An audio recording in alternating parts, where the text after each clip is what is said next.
Hello everyone, welcome to my channel Alankrita education hub. I hope you all are good. तो आज हम पढ़ेंगे sources of Indian constitution के बारे में, यानी कि भारतीय संविधान के स्रोत, कि भारतीय संविधान में जो जो चीज़ें हैं वो कहाँ से ली गई हैं। ठीक है, तो पहला इसमें हमारा government of India act of 1935, यहाँ से ली गई है आपकी फेडरल स्कीम यानी कि संघीय तंत्र, फिर ऑफिस ऑफ गवर्नर, जुडिशियरी यानी न्यायपालिका, फिर public service commissions, emergency provisions, फिर एडमिनिस्ट्रेटिव डिटेल्स यानी कि प्रशासनिक विवरण। फिर ब्रिटिश कॉन्स्टिट्यूशन से क्या क्या लिया गया है, पार्लियामेंट्री फॉर्म ऑफ गवर्नमेंट, ठीक, rule of government, parliamentary form of government यानी कि संसदीय शासन, ठीक है, फिर रूल ऑफ लॉ यानी कि विधि का शासन, लेजिस्लेटिव प्रोसीजर यानी कि विधायी प्रक्रिया, सिंगल सिटीजनशिप यानी एकल नागरिकता, फिर कैबिनेट सिस्टम, उसके बाद है आपका प्रेरोगेटिव रिट्स, रिट्स यानी हो गए आपके जो लेख हैं, परमाधिकार लेख। इसके बारे में मैं स्पेशली एक वीडियो बनाऊंगी जिसमें कि हमारे संविधान के जो रिट्स हैं उनके बारे में पूरा डिटेल होगा। फिर है पार्लियामेंट्री प्रिविलेजेस, उसके बाद बाई कैमरलिज्म यानी द्विसदनवाद, फिर है यूएसए कॉन्स्टिट्यूशन। तो यहां से ली गए हैं मौलिक अधिकार यानी fundamental rights, independence of judiciary यानी कि न्यायपालिका की स्वतंत्रता, फिर जुडिशियल रिव्यू का अर्थ होता है हमारा जुडिशियल रिव्यू यानी कि न्यायिक पुनरावलोकन, इम्पीचमेंट ऑफ प्रेसिडेंट, ये है राष्ट्रपति का महाभियोग यानी राष्ट्रपति कैसे मतलब कि अपने पद से हटाए जाते हैं, ठीक है, और ये स्पेशल केस में ही होता है जब वो कॉन्स्टिट्यूशन को वॉयलेट करते हैं यानी कि वॉयलेशन ऑफ कॉन्स्टिट्यूशन, ये अंडर आर्टिकल 61 है हमारे संविधान के। फिर है removal of supreme court and high court जजेस, फिर पोस्ट ऑफ वाइस प्रेसिडेंट, ये सारी चीजें यूएसए के कॉन्स्टिट्यूशन से ली गई हैं। फिर है आयरिश कॉन्स्टिट्यूशन, ठीक है, यानी कि आयरलैंड के कॉन्स्टिट्यूशन से क्या क्या लिया गया है, आयरलैंड, ठीक, तो ये है directive principles of state policy यानी कि राज्य के नीति निदेशक सिद्धांत, nomination of members to Rajya Sabha, ठीक, राज्यसभा पे में जो मेंबर्स नॉमिनेट होते हैं, 12 मेंबर्स नॉमिनेटेड होते हैं, वो राज्यसभा से, जो राज्यसभा से 12 मेंबर्स नॉमिनेट होते हैं, वो भी आयरिश कॉन्स्टिट्यूशन से लिया गया है। फिर method of election of president, कि प्रेसिडेंट का इलेक्शन का जो मेथड है वो भी आयरिश कॉन्स्टिट्यूशन से बोरो किया गया है।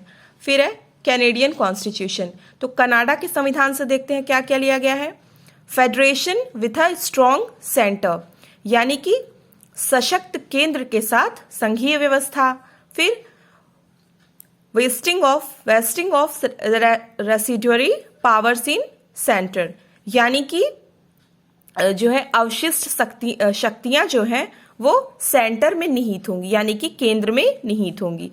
फिर appointment of state governors by the centre यानी कि जो स्टेट में जो राज्यपाल अपॉइंट होते हैं वो भी सेंटर के द्वारा होंगे, ये कैनेडियन कॉन्स्टिट्यूशन से लिया गया है।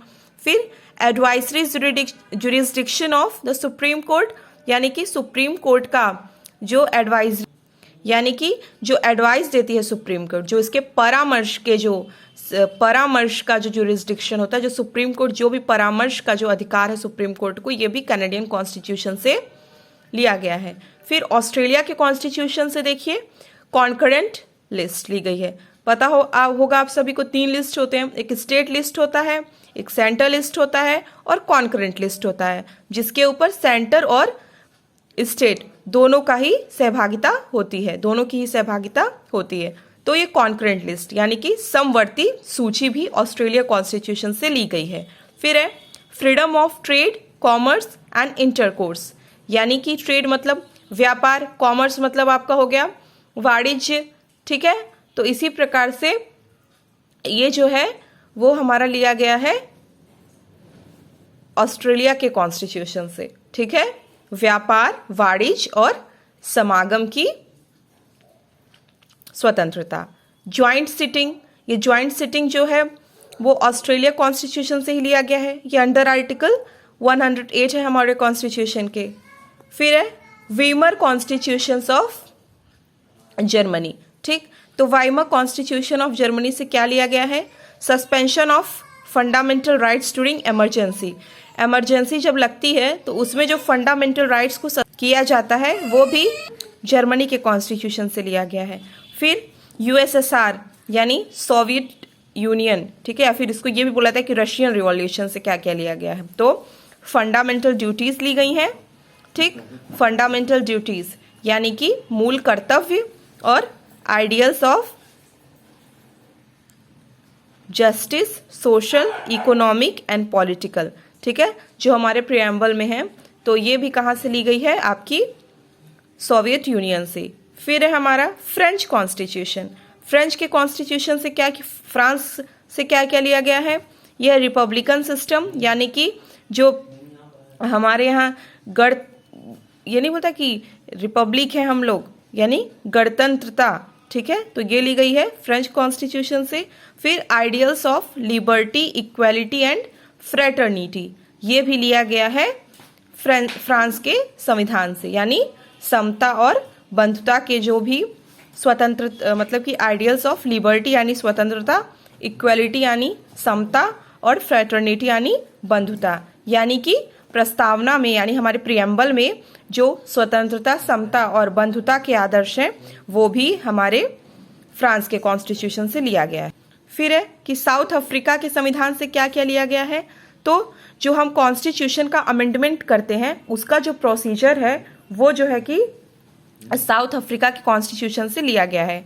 और आप सभी को मालूम होना चाहिए कि हमारे कॉन्स्टिट्यूशन के अंडर आर्टिकल 368 में दिया गया है अमेंडमेंट ऑफ द कॉन्स्टिट्यूशन, ठीक है, यानी कि संविधान में संशोधन की प्रक्रिया। फिर election of members of Rajya Sabha, Rajya Sabha के सदस्यों का निर्वाचन, ये भी साउथ अफ्रीका के कॉन्स्टिट्यूशन से फॉलो किया गया है। फिर जापानीज कॉन्स्टिट्यूशन से क्या लिया गया है? विधि द्वारा स्थापित प्रक्रिया यानी कि प्रोसीजर एस्टैब्लिश्ड बाय लॉ। बहुत इंपॉर्टेंट वीडियो है ये, आप सभी इसको देखिए और ये तो सबको बाय हार्ट होना चाहिए, अच्छे से याद होना चाहिए, ठीक है। Thank you everyone for watching my video.